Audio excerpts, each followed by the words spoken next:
Hello student, कैसे हो आप सभी लोग? एकदम बढ़िया। My name is Rohit. I am welcoming you all of you on the amazing platform IPMET by LPT। तो जैसा कि आप सबको पता है, जिपमेट एग्ज़ाम की जो डेट है वो 26 अप्रैल 2025 है और एग्ज़ाम हमारे काफ़ी पास आ चुके हैं और आप इसके लिए अच्छे से तैयारी कर रहे होंगे। आपकी प्रिपरेशन को बूस्ट करने के लिए हम एक सीरीज़ लेके आए हैं जिसमें हम जिपमेट के सारे PYQ डिस्कस करेंगे।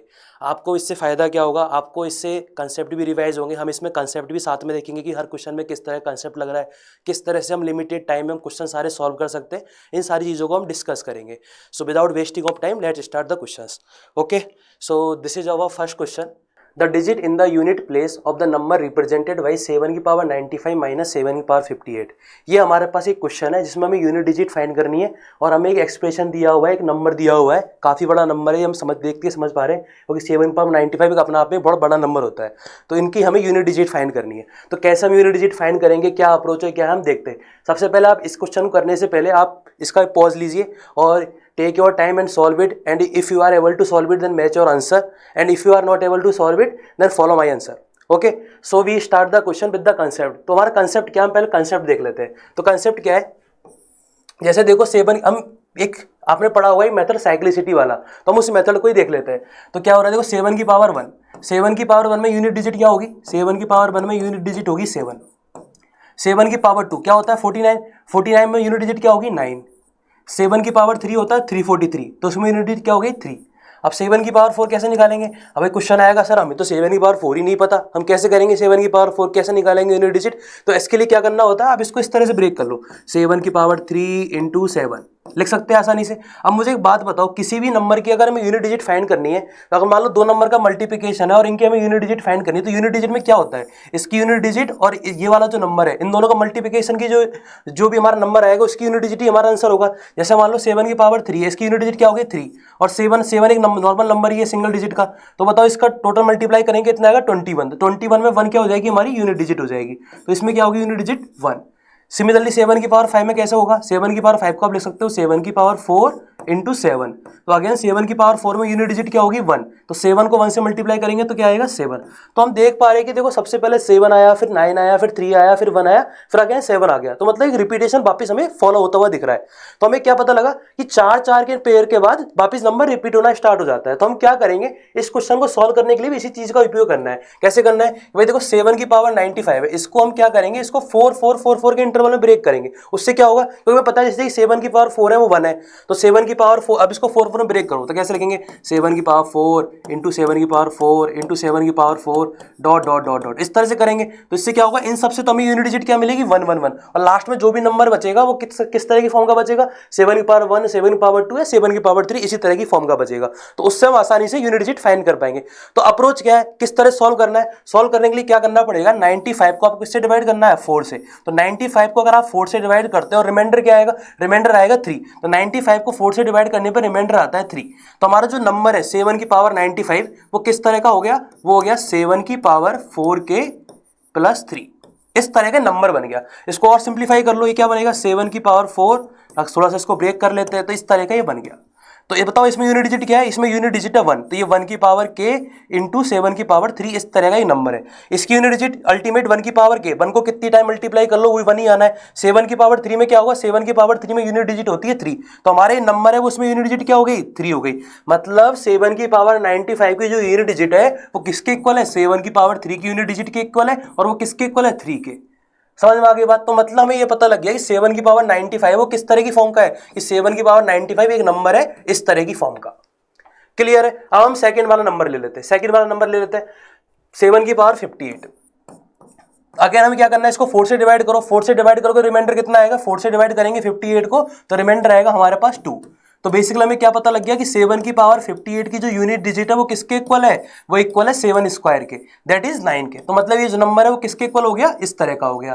क्लियर है यहाँ तक? तो बेसिकली हमारे पास दो नंबर है, 7 की पावर 95 जो इस तरह का नंबर है, और 7 की पावर 58 वो इस तरह का नंबर है। हमें इन दोनों को सॉल्व करना है। अब देखो ऊपर वाला नंबर बड़ा है, नीचे वाला नंबर छोटा है, तो इनको कैसे कैसे माइनस करेंगे। माइनस करने का तरीका देख लो, सिंपल। मान लो एक नंबर लिखा हुआ है आपके पास 43, और एक लिखा हुआ 29। इन दो को माइनस कैसे करते, हम 9 कैरी ले लेते हैं, फिर ये 13 माइनस 9 4 आ जाता है, फिर इस तरह से सॉल्व करते हैं, तो इस तरह से नंबर आंसर आता है। तो सेम अप्रोच इधर है, ऊपर वाला नंबर बड़ा है, नीचे वाला नंबर छोटा है, तो ऊपर वाले नंबर के क्या होगा, 1 कैरी आएगी 13 माइनस 9, तो आंसर क्या आ जाएगा 4। तो इस तरह से हमारा आंसर क्या आ गया, option number B, that is 4। ठीक है, तो आपको समझ में आ गया कैसे क्वेश्चन डील करना आता है। एक आसान क्वेश्चन है, हमें कंसेप्ट भी पता लग गया, हमें आइडिया पता लग गया कैसे सॉल्व करना है। ठीक है, तो let's start on second question. So what is the second question is, HCF हमें फाइंड करना है, कुछ फ्रैक्शंस हमें दी हुई है। तो हमें फ्रैक्शन क्या दी हुई है, 9/10 दी हुई है, 12/25 दी हुई है, 18/35 दी हुई है, 21/40 दी हुई है। एचसीएफ में कुछ फ्रैक्शन दी हुई है, हमें इनको सॉल्व करना है। तो सॉल्व कैसे करेंगे, इसका एक प्रॉपर फॉर्मूला है, फॉर्मूला आपको दिमाग में रहना चाहिए। तो आपको अभी कभी फ्रैक्शंस का फॉर्म एचसीएफ निकालना हो तो क्या करना पड़ेगा, मान लो ये नंबर है हमारे पास a1, b1, a2, b2, इस तरह से बहुत सारी फ्रैक्शंस लिखी हुई है। ठीक है, ये सारी फ्रैक्शंस है हमारे पास a1, b1, a2, b2। तो हम इसका एचसीएफ कैसे फाइंड करते हैं, तो एचसीएफ फाइंड करने का तरीका क्या है, जो भी न्यूमरेटर में नंबर्स है उन सबका आप एचसीएफ निकाल दो, या पैटर्न आपको याद रखना है, और जो भी डिनोमिनेटर में नंबर्स है उन सबको आपको एलसीएम निकालना है। तो ये आपका फॉर्मूला हो गया, इससे आप इन क्वेश्चन को तुरंत कर पाओगे। तो हमारे पास क्या है, हमारे पास 4 फ्रैक्शन दिए हुए, हम इन सबका ऊपर वाला न्यूमरेटर को तो हम एलसीएफ ले लेंगे और डिनोमिनेटर का हम एलसीएम ले लेंगे। तो ले लो एचसीएफ ऑफ 9, 12, 18, 21। ठीक है, और एलसीएम ले लो, एलसीएम क्या आएगा, एलसीएम ऑफ 10, 25, 35, 40। तो एचसीएफ एलसीएम कैसे निकालेंगे, एचसीएफ का मतलब क्या, हाईएस्ट कॉमन फैक्टर। तो इन सबको ब्रेक कर लो, इन सबके फैक्टर कर लो, तो ये बन गया 3 × 3, ये बन गया 3 × 4, ये बन गया 3 × 2 × 3, ये बन गया हमारे पास 3 × 7। तो बेसिकली अगर हम ध्यान से देखें तो इन सब में कॉमन पार्ट कौन सा है, इन सब में कॉमन है 3, मैक्सिमम हमारे पास कॉमन पार्ट 3 है। तो इसका एचसीएफ क्या हो गया, ऊपर वाले का एचसीएफ आ गया हमारे पास 3। ठीक है, अब एलसीएम की बात है, एलसीएम का मतलब लीस्ट कॉमन मल्टीपल। तो हमें मल्टीपल फाइंड करना है इन सब में मिनिमम। तो हमें क्या करना पड़ेगा, सबको अगेन ब्रेक कर लो, ये आइडिया तो आपको पता ही होगी चीजें। तो 2 × 5, इसको कैसे लिखेंगे 5 × 5, इसको कैसे लिखेंगे 5 × 7, इसको कैसे लिखेंगे 2 × 2 × 2 × 5। तो इस तरह से हमने सबको ब्रेक कर लिया, इन सब तरह से हमने क्या कर लिया, ब्रेक कर लिया। तो एलसीएम क्या हो जाएगा, एलसीएम सब का कॉमन पार्ट, इन सब का मल्टीपल ले लो। तो देखो इसमें क्या हो जाएगा, सबसे पहले तो ये आ गया 2 × 2 × 5, सबसे बड़ा नंबर आ गया। अब देखो ये तो इसमें आ ही गया 2 × 5, अब इसमें हमारे पास 2 × 5 है, इसमें सिंगल टाइम्स 5 है, तो इसमें एक और 5 ऐड कर लो। फिर यहाँ पे 7 नहीं है हमारे पास, तो 7 और आ जाएगा। इन सबको मल्टीप्लाई करेंगे तो क्या हो जाएगा, इन सबको मल्टीप्लाई करेंगे तो आंसर आएगा हमारे पास 1400। तो बेसिकली इसमें क्या हो गया, इसमें हमारा एलसीएम आया कितना 1400। तो हमारा आंसर क्या हो गया 3/1400, that is option number D. Clear है क्वेश्चंस, हमें अप्रोच समझ में आ गई, आइडिया समझ में आ गया कैसे डील करना है क्वेश्चंस को। तो ऑप्शन नंबर डी हमारा इसमें आंसर हो गया।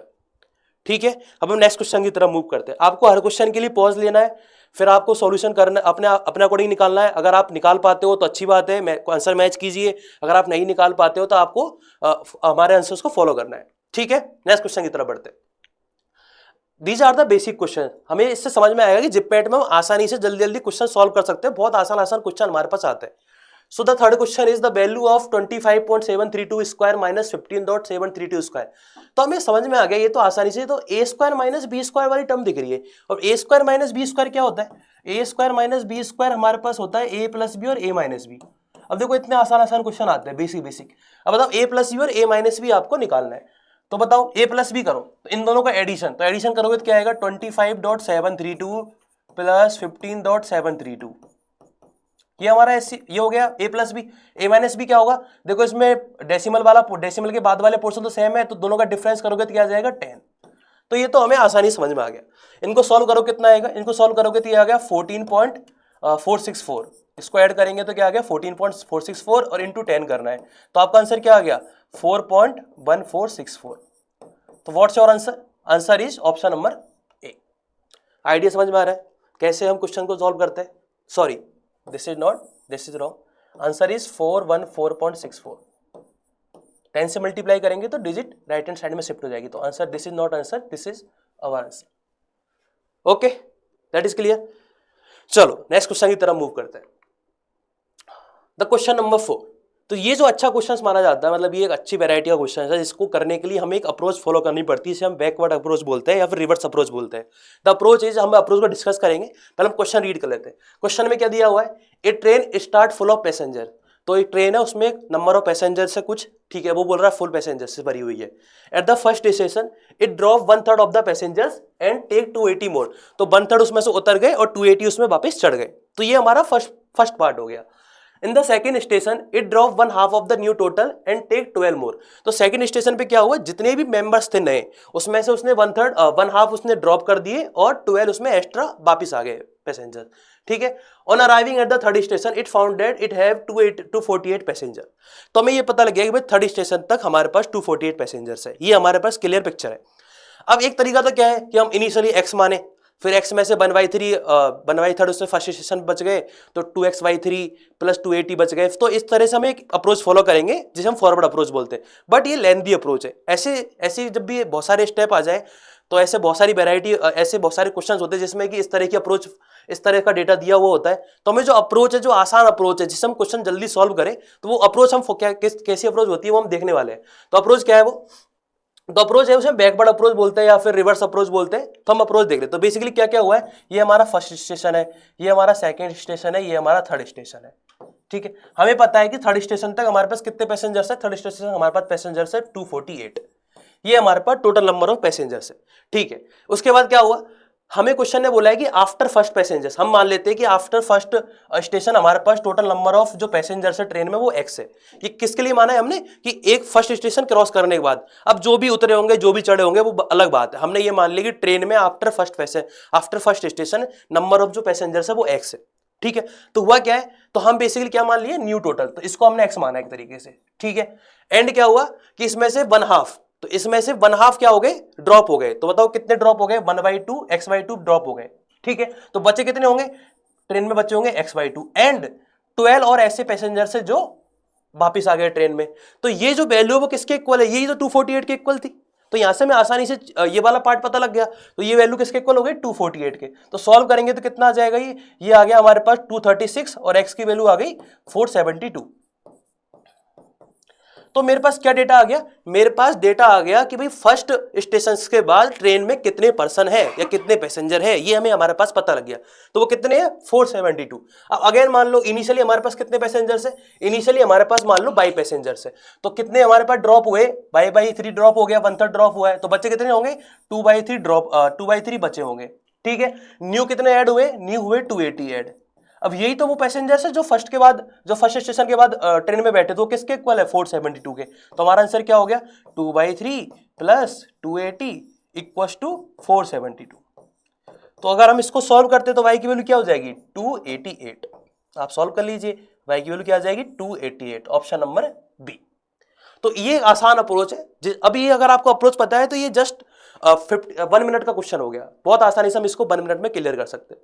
बात समझ में आ रही है। चलो हम नेक्स्ट क्वेश्चन की तरफ मूव करते हैं। तो next question is the value of the expression. तो एक एक्सप्रेशन दिया हुआ, उसकी वैल्यू हमसे पूछी है। तो देखो एक्सप्रेशन को देख के समझ में आ रहा है कि हमें डिनोमीटर में स्क्वायर रूट आ गए। अब डिनोमीटर में स्क्वायर रूट आए तो हम बचपन से पढ़ते आ रहे हैं कि भाई रेशनलाइजेशन करना होता है, रेशनलाइजेशन करना होता है। हम वही रेशनलाइजेशन वाली अप्रोच यहाँ पे फॉलो करने वाले हैं।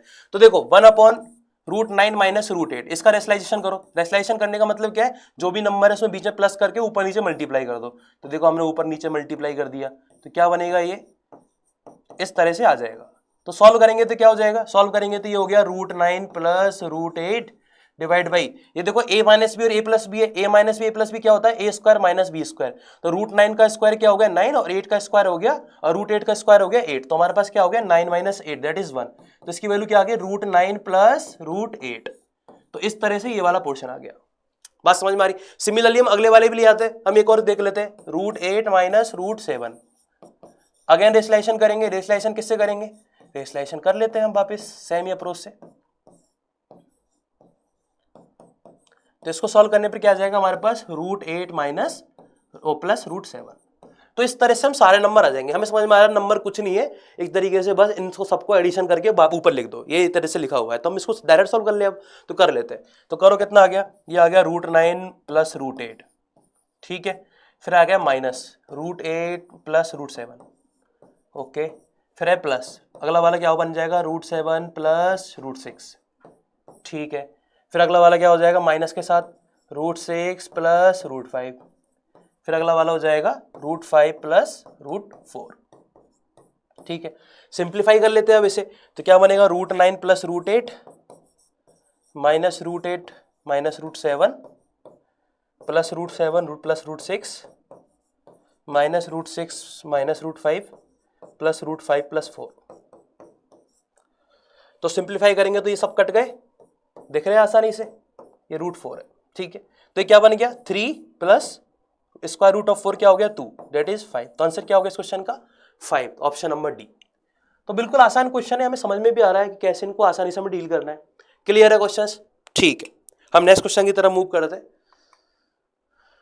अब ये क्वेश्चन है, ये क्वेश्चन किसका है, अभी क्वेश्चन को देख लेते हैं। Cricket team of 11 players, the average as is 28 years. तो हमें 11 प्लेयर्स की क्रिकेट टीम है, 11 की होती है बेसिकली, तो उसमें 28 हमारे पास उनका एवरेज दिया हुआ है। ठीक है, एज का एवरेज दिया हुआ है कि उनकी एवरेज एज क्या है। ठीक है, out of this the average age of the 3 groups of 3 players each are 25, 28, 30। तो बेसिकली उन्होंने क्या किया कि 3-3 के पेयर्स बना लिए, 3-3 के 3 ग्रुप बना लिए कि 3 प्लेयर्स एक टीम, 3 प्लेयर्स का ग्रुप एक, अगेन 3 प्लेयर्स का एक, अगेन 3 प्लेयर्स का एक, और उन सबका एवरेज निकाला एज का। तो वो कितना कितना आया 25, 28 और 30। ठीक है, इफ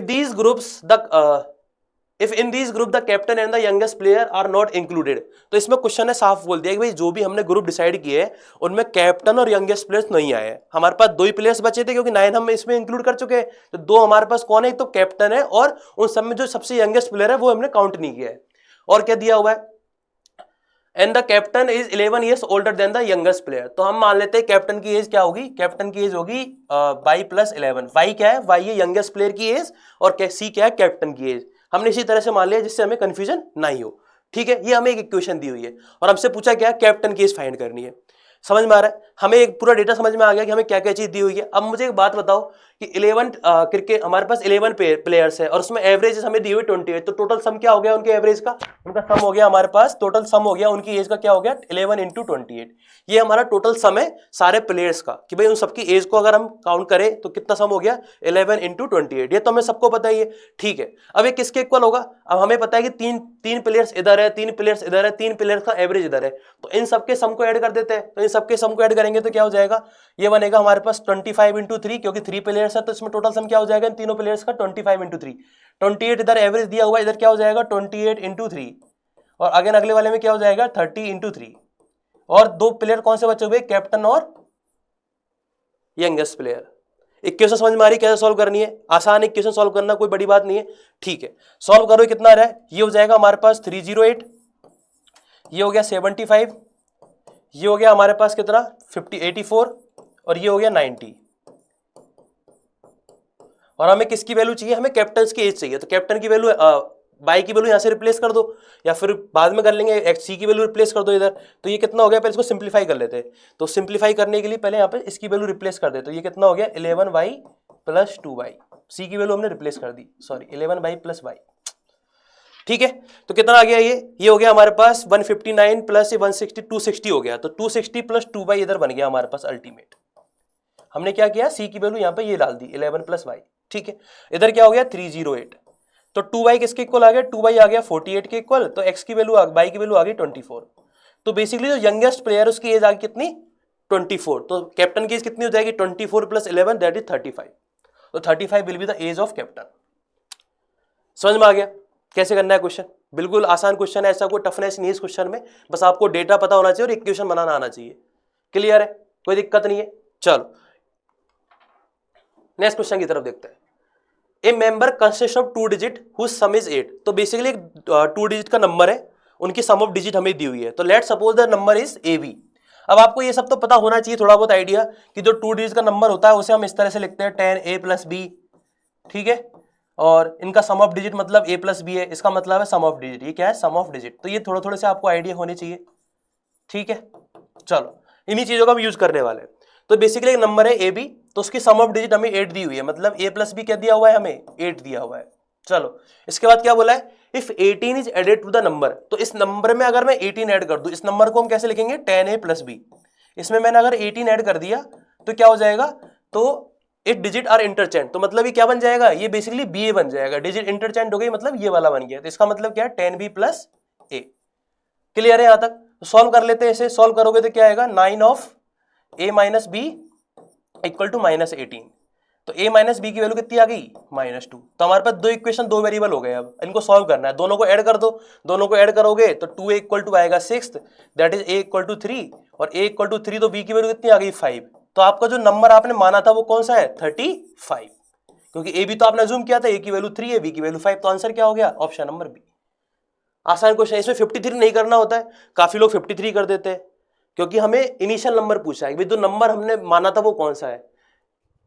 यहाँ पे नंबर है ना, सॉरी ये तो मेंबर ही है, ठीक है done done, okay done, clear है। चलो next question, 4/7 of pole in the mud. तो बेसिकली एक पोल है जो एक कीचड़ में डूबा हुआ है, तो क्वेश्चन ऐसा बोल रहा है कि 4/7 पार्ट तो उसका कीचड़ में, मड में डूबा हुआ है। When 1/3 of it pulled out, तो अगर इसका टोटल जिसकी लेंथ है उसका 1/3 हमने अगर बाहर निकाल लिया, तो जो हमारे पास जो पोल जो अभी मड में है वो कितना है 250 सेंटीमीटर हमें दिया हुआ है। तो हमसे टोटल लेंथ पूछी है। देखो जब भी ऐसे क्वेश्चन आए तो एक तरीका तो क्या, हम एक्स अज्यूम कर लेते हैं लेंथ को, लेकिन अगर एक्स अज्यूम ना करके अगर हम इस तरह से अज्यूम करें कि क्वेश्चन आसान हो जाए, तो हम उसकी वैल्यू कैसे अज्यूम करेंगे। देखो यहाँ पे हमें 4/7 और 1/3, तो फ्रैक्शन में हमें 7 और 3 दिया हुआ है डिनोमिनेटर में, तो हम एक ऐसा नंबर अज्यूम करेंगे जो 7 और 3 का एलसीएम हो, उससे हमारा कैलकुलेशन थोड़ी आसान हो जाएगी।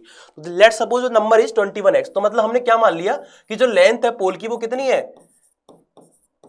पोल्स लेंथ कितनी हो गई 21x, तो हमने लेंथ मान ली पोल्स की, ठीक है। अब हमारे को पता लग गया कि भाई लेंथ क्या है पोल की 21x है। अब हम क्वेश्चन की लैंग्वेज को फॉलो करते हैं। क्वेश्चन की लैंग्वेज क्या बोलती है, 4/7 of a pole in the mud. तो ये जो 4/7 है, इसकी जो 4/7 है, 4/7 निकालो कितनी आएगी, 4/7 करेंगे तो 12x आएगी। तो ये जो पोर्शन है ये तो मड में है, ये वाला पोर्शन किसमें, मड में, और बचा कुछ 9x तो मड से बाहर ही है, मतलब इसका हमारे लिए कोई यूज भी नहीं है, क्वेश्चन में इसका कोई यूज भी नहीं दे रखा अभी, ठीक है। अब क्या बोला है कि 1/3 of it is pulled out, तो जितनी उसकी लेंथ है उसकी 1/3 हमने उसको बाहर निकाल ली।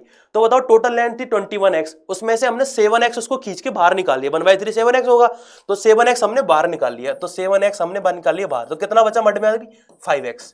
तो 5x की वैल्यू कितनी दी हुई है हमें, 5x की वैल्यू क्वेश्चन में दी हुई है 250, तो x की वैल्यू कितनी आ गई 50।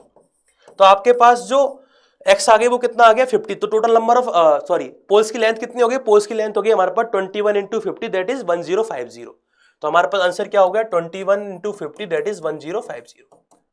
तो अगर हमने इसको x ना मान के इस तरह से माना तो क्वेश्चन थोड़ा आसान हो गया। तो आपको ये भी एक दिमाग में रखना है कि जो वैल्यू आप अज्यूम कर रहे हो आप किस तरह से अज्यूम कर रहे हो, ठीक है, क्लियर है क्वेश्चन, ओके। तो आंसर इज 1050।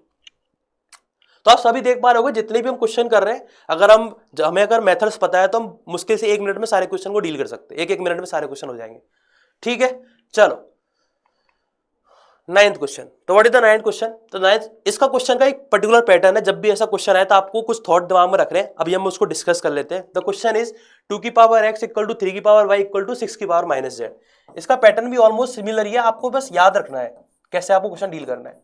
तो देखो आप ये देखो कि 2 और 3 को मल्टीप्लाई करके 6 आ रहा है, हमें समझ में आ रहा है कि 2 और 3 एक ऐसे नंबर है को मल्टीप्लाई करके 6 आ रहा है। तो हम कुछ 2 3 6 इसमें कुछ कंक्लूजन निकालेंगे। सबसे पहले क्या करना, मान लो ये नंबर सब किसके इक्वल है k के, किसी एक नंबर के इक्वल मान लेते हैं k के। तो 2 की पावर x अगर k के इक्वल है तो x की वैल्यू क्या हो जाएगी, तो 2 की वैल्यू क्या हो जाएगी k की पावर 1/x। भाई दोनों तरफ पावर 1/x कर लो, दोनों तरफ पावर हमने 1/x कर ली है, ठीक है। तो x कट जाएगा तो इधर क्या बनेगा 2 = k की पावर 1/x। सिमिलरली 3 की वैल्यू कितनी हो जाएगी y की पावर k की पावर 1/y, और 6 की वैल्यू क्या हो जाएगी k की पावर -1/z। ये हमारे पास वैल्यू आ गई 2 3 6 की इन दिस क्वेश्चन, क्लियर है यहां तक। अब हमें पता है कि इन दोनों का मल्टीप्लिकेशन 6 के इक्वल होता है, तो इन दोनों को मल्टीप्लाई करो। तो इन दोनों को जब मल्टीप्लाई करोगे तो क्या हो जाएगा 6 = k की पावर 1/x इंटू k की पावर 1/y। और हमें पता है कि अगर बेस सेम है तो पावर ऐड हो जाती है, तो बेसिकली क्या बन गया k की पावर 1/x प्लस 1/y। ये हमारे पास 6 की वैल्यू है। अब इधर 6 की वैल्यू कितनी है k की पावर -1/z, तो k की पावर -1/z किसके इक्वल आ गया k की पावर 1/x प्लस 1/y के, क्लियर है यहां तक। अब देखो बेस सेम है तो पावर से भी इक्वल कर लो, तो 1/x प्लस 1/y ये किसके इक्वल है -1/z के। तो इसका मतलब क्या हुआ 1/x plus 1/y plus 1/z किसके इक्वल आ गया 0 के। तो हमारा आंसर क्या हो गया इस क्वेश्चन में 0, मतलब ऑप्शन नंबर ए। तो इसमें आपको एक तरीका याद रखना है कि दो जो फर्स्ट जो टू रिलेशन से हमें थर्ड वाले को पाना होता है, कैसे भी लेके आओ आप कि भाई इसमें क्या मल्टीप्लाई करेगी ये आ जाए, इन दोनों का यूज करके मल्टीप्लाई करो, डिवाइड करो, ऐसे क्वेश्चंस होते हैं किसी में डिवाइड करवाया किसी में कुछ करवाएगा, तो आपको थॉट ला के लेके आना है कि भाई फर्स्ट टू का यूज करके हम थर्ड पे कैसे पहुंच पाएंगे। समझ में आ गया? ठीक है, क्लियर क्लियर है क्वेश्चन कैसे डील करना है। चलो नेक्स्ट क्वेश्चन की तरफ देखते हैं। एक candidate scoring 25% marks in the examination है फेल्स बाई 30 मार्क्स। तो एक कैंडिडेट है उसने 25% मार्क्स लाए टोटल मार्क्स के और वो 30 मार्क्स के फेल हो गया। मतलब हमें समझ में आया 30 मार्क्स से फेल हो गया, इसका मतलब क्या है? पासिंग मार्क्स कितने होंगे? 25% ऑफ टोटल प्लस 30। बात क्लियर है? तो पासिंग मार्क्स हमें पता लग गए। पासिंग मार्क्स कितने? 25% ऑफ टोटल प्लस 30। यहां मैं कुछ लिख नहीं रहा हूं, मतलब टोटल एक तरीके से 25% ऑफ टोटल लिख लेते, टी से नोट कर लेते। ठीक है, ये हमारे पासिंग मार्क्स है। अब सेकंड केस में क्या बोल रहा है? Candidate who score 50% marks get 20 more than required to pass. तो इसमें हमें एक और डेटा मिल गया पास मार्क्स का। क्या मिल गया? 50% ऑफ टोटल में अगर मैं माइनस कर दूं 20 तो ये भी हमारे पासिंग मार्क्स है। भाई क्वेश्चन को जल्दी कैसे करना होता है ये हमें सीखना है। तो हमें ये भी समझ में आ गया 50% ऑफ टोटल करते हैं और -20 करते हैं, तो भाई ये भी हमारे पास पासिंग मार्क्स आने वाले। अब हमें पता है ये दोनों तो सेम ही है, तो सेम है तो इनको सॉल्व कर लो। सॉल्व करोगे तो क्या आएगा कि 25 सॉल्व इन दोनों को इक्वल कर लो, इक्वल कर लो। तो इक्वल करके तरीके से लिख लेते हैं ऐसे। तो ये क्या बन जाएगा? ये बन गया 50% ऑफ टोटल -20। क्लियर है? यहां तक सॉल्व करेंगे तो क्या हो जाएगा? 25% of total equal to 50। Clear है? अब मुझे एक बात 25% की वैल्यू में पता है 50 है और पासिंग मार्क्स क्या है? 25% plus 30, that is passing marks कितने हो गए? तो पासिंग मार्क्स हमारे पास आगे कितने? 80। तो हमको ये पता लग गया पासिंग मार्क्स कितने कितने? 50 प्लस 30 दैट इज 80। ये हमारे हो गए पासिंग मार्क्स। क्वेश्चन ने क्या पूछा है? भाई पास परसेंटेज क्या है? तो परसेंटेज निकालने के लिए हमें क्या करना पड़ेगा? हमें टोटल नंबर ऑफ मार्क्स भी तो फाइंड करने पड़ेंगे। अब टोटल नंबर ऑफ मार्क्स बताओ। 25% की वैल्यू 50 है तो 100% की वैल्यू कितनी हो गई? 200। तो 100% ऑफ टी कितना हो गया? टोटल मार्क्स कितना हो गया? 200। तो बेसिकली हमारे जो टोटल मार्क्स है वो कितने? 200 है और 80 हमें मिले, तो हमारे कितना परसेंट हो गया? तो 80 डिवाइड बाई 200 इंटू 100। यही करते हैं हम। तो हमारा आंसर क्या हो गया? 40% हमारा आंसर आ गया। Option number B, D. Option number D is our correct answer. Clear है कैसे हमें सॉल्व करना है? बेसिक क्वेश्चन है। अगर आपको ये चीज समझ में आ गई इसमें पासिंग मार्क्स इक्वल करने तो आपको आसान हो गया क्वेश्चन। चले नेक्स्ट क्वेश्चन की तरफ। Okay, a dishonest dealer profit to sell the good at cost price. तो बेसिकली वो क्या कर रहा है कि वो कोई एक डिसऑनेस्ट शॉपकीपर है, जो भी वो सामान बेच रहा है वो कह रहा है कि भाई वो कॉस्ट प्राइस पे ही सेल कर रहा है। ठीक है, उसके बाद but he use a false weight. लेकिन उसने क्या किया? वो फॉल्स वेट का यूज कर रहा है, मतलब वो गलत अमाउंट या क्वांटिटी दे रहा है जो भी कस्टमर है उसको। ठीक है, और उसको इससे कितना प्रॉफिट हुआ? 18/47% का। तो इसको अपन थोड़ा सा कन्वर्ट कर लेते हैं। मिक्स फ्रैक्शन दी हुई है, इसको फ्रैक्शन में कन्वर्ट करेंगे तो ये बन गया हमारे पास 47 इंटू 6 282 प्लस 18, तो 300 डिवाइड बाई 47। तो बेसिकली 300 डिवाइड बाई 47 है। अगर इसको आप तो फ्रैक्शन में कन्वर्ट करोगे कितना हो गया? ये हो गया 3/47। ठीक है, चलो तो बेसिकली क्या है कि 47 उसकी कॉस्ट और उसको 3 रुपए का प्रॉफिट हुआ है। तो इसका मतलब सेलिंग प्राइस क्या ही होगी? सेलिंग प्राइस क्या ही हो रही होगी? सेलिंग प्राइस रही होगी 50 डिवाइड बाई 47। अपन इस तरह से कुछ अजूम कर लेते हैं। भाई उसने 47 क्वांटिटी दी है या फिर कुछ भी मान लो, हम अजूम भी कर लेते हैं कि भाई 1 ग्राम की जो कॉस्ट है वो 1 रुपी है। हम ऐसा अजूम कर लेते हैं एक तरीके से, जिससे और आसानी हो जाएगी। तो उसको 3 रुपए का प्रॉफिट हुआ 47 अमाउंट पर या 47 रुपीज पर। तो सेलिंग प्राइस क्या रही होगी? सेलिंग प्राइस क्या होती है? Cost price plus profit. तो सेलिंग प्राइस हो गई 50 और ये कितना हो गया? 47। तो बेसिकली उसने 47 ग्राम अगर दिया होगा तो उसने पैसे कितने के लिए? 50 के लिए। तभी तो ये सब चीजें पॉसिबल हुई है। तो मुझे एक बात बताओ, अगर हमें 1000 ग्राम देना है, 1000 ग्राम देना है मतलब ऊपर 20 नीचे 20 से मल्टीप्लाई कर लेते हैं। तो उसने अगर 1000 ग्राम देना है तो उसको बेसिकली कितने ग्राम उसने दिया होगा? 940 दिया होगा। समझ में आया क्या भाई? इसको काफी तरीके समझ सकते हैं। अब ऐसा समझ लो कि 1000 उसने रुपए लिए होंगे और उसकी कॉस्ट लगी होगी 940, क्योंकि हमने अज्यूम कर लिया ना 1 ग्राम की कॉस्ट 1 रुपीज है। तो अब ग्राम में बोलो या फिर क्वांटिटी में बोलो या पैसे में सेम ही चीज होगी। इसका मतलब क्या हुआ कि उसने 1 किलो में कितना दिया होगा? 1 किलो में उसने बेसिकली 940 ग्राम ही अमाउंट कस्टमर को दिया है। समझ में आ गया क्वेश्चन कैसे करना है? एक आसान अप्रोच है इसको डील करने की, इससे आसान अप्रोच नहीं है इसमें। ठीक है, समझ में आ गया? तो आंसर क्या हो गया? 940। क्लियर है क्वेश्चंस कैसे डील करना है? तो इसमें हमने अभी तक 11 क्वेश्चन डिस्कस किए। तो 11 क्वेश्चन डिस्कस किए, तो आपको क्या करना है, 11 क्वेश्चन आपने डिस्कस कर लिए, चलो अच्छी बात है। उसके बाद क्या करोगे आप हमें ये बताओगे कि आपने कितने एवरेज टाइम में इन सारे 11 क्वेश्चन को कर पाए, या फिर आपसे कितने अटेम्प्ट कर पाए। अगर आपको अब भी कोई डाउट है, कोई क्यूरी है आपकी, तो आप कमेंट करो इन चीजों के लिए, और जितने क्वेश्चन, जितने टाइम लिमिट में आपने क्वेश्चन किए उन सबके लिए कमेंट करो, ठीक है। तो और हम इसी तरह से अभी नेक्स्ट, ये पार्ट 1 है, पार्ट 2 भी आएगा, पार्ट 3 भी आएगा, और इस तरह से हम सारे प्रीवियस ईयर जिपमेट वाले सॉल्व करने वाले। तो be connected with us, thank you.